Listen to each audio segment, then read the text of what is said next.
안녕하세요. 군사덕봉입니다. 앞으로 우리나라 해군에서 전세계 군사강국인 중국, 일본, 심지어 천조국 미국에서조차 성공시키지 못한 최첨단 통합 마스터를 적용한 최강의 스텔스 호위함이 탄생하게 됩니다. 앞으로 대한민국의 바다를 지키게 될 새로운 기동함대 사령부 세계 기동전단의 방어를 책임질 새로운 차기 호위함 KDDX의 개발이 그것인데요. 2020년대 말에서 2030년대 중반까지 총 6척의 미니 이지스함을 도입하겠다는 계획이 바로 KDDX의 정체입니다. 우리나라 최초의 스텔스 호위함이자 강력한 성능으로 대잠, 대지, 대공, 대수상 공격 능력을 가지게 되는데요. KDDX가 이처럼 뛰어난 성능을 가질 수 있는 핵심적인 이유가 무엇인지 지금부터 알아보겠습니다. 전문가는 아니지만 해당 분야의 정보를 조사 정리했습니다. 본의 아니게 틀린 부분이 있을 수 있다는 점 양해해 주시면 감사하겠습니다. KDDX의 개발은 해군에서 목표 요구 성능만 결정하고 나머지는 업체에 맡기는 방식으로 진행됩니다. 이를 두고 경쟁하고 있는 것은 대우조선해양과 현대중공업인데요.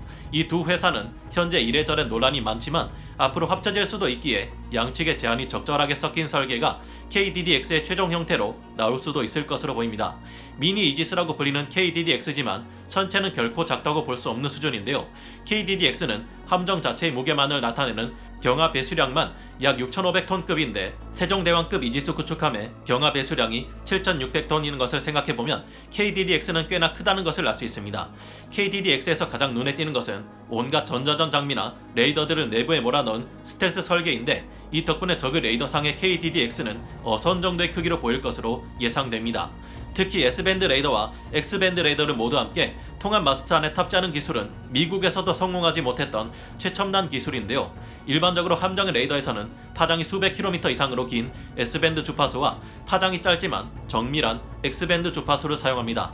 멀리 떨어진 적의 항공이나 미사일을 탐지하는데 S밴드를 사용하고 수십 킬로미터 이내 비교적 근거리 표적을 정밀히 추적할 때 X밴드를 사용하는 것인데요. 해상 듀얼밴드 레이더의 도입은 미국의 주말특급 스텔스 구축함에서 시도된 바 있었습니다. 주말특 구축함에서는 C밴드와 X밴드 레이더를 동시에 사용하는 멀티밴드 레이더인 AN-SPY-3, MFR-ASR 레이더와 함께 S밴드 레이더인 AN-SPY-4 레이더를 함께 탑재하려 했지만 기술적 문제로 취소되고 AN-SPY-3만 탑재된 바 있는데요. 이 문제를 극복할 수 없었던 이유는 같은 면에 S밴드 레이더와 X밴드 레이더를 함께 배치하다 보니 주파수의 간섭 문제가 있었기 때문이었습니다. 그래서 대우조선해양과 함께 KDDX의 레이더를 담당한 LIG 넥스원의 제안에서는 이와 달리 X밴드 레이더를 위쪽에 여러 면으로 배치하고 S밴드 레이더는 아래쪽에 45도로 약간 틀어 배치시켜 주파수의 간섭을 피하는 영리한 아이디어를 떠올렸는데요. 이처럼 듀얼밴드 레이더를 45도 동시 배열한 형태의 통합 마스트는 세계 최초의 기술이며 특허 또한 냈다고 합니다. KDDX의 레이더는 능동형 전자주사식 위상배열 레이더 A사 형식인데요. 질화갈륨 소자를 다이아몬드에 증착시키는 GAN 다이아몬드 기술이 적용되어 나오기에 상당한 탐지 거리를 가지게 될 것으로 기대됩니다. 미사일을 방어하는 BMD 능력을 가지게 될 것으로 보이는데 S밴드 레이더의 성능 덕분에 탐지 거리가 300km에서 500km 이상이나 될 것으로 추정됩니다.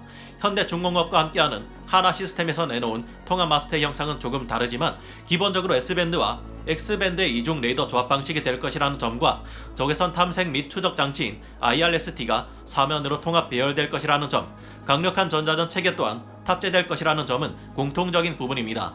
이 같은 통합 마스트는 다른 군사 강국인 중국의 신형 구축함인 055형 구축함에 탑재되었지만 그 기능은 제한적인 것으로 분석되고 있는데요. 일본에서도 이 같은 통합 마스트를 개발하고 있지만 아직 등장하지는 않았습니다. 머지않은 시일 내에 일본에서도 통합 마스트를 탑재한 군함이 등장할 것으로 예상되는 상황인데요. 스텔스성을 얻기 위해서는 엔진의 정숙성 또한 중요한 부분입니다.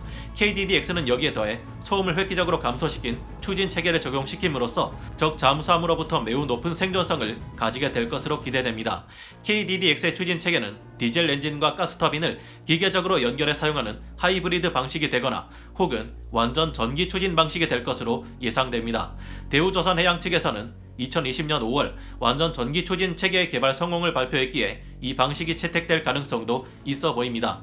KDDX에는 전방 48셀, 후방 16셀을 가진 한국형 수직 발사 체계인 KVLS-2가 탑재되는데요. 전방의 KVLS-2에는 여러 종류의 미사일이 섞여 탑재될 것으로 보이는데요.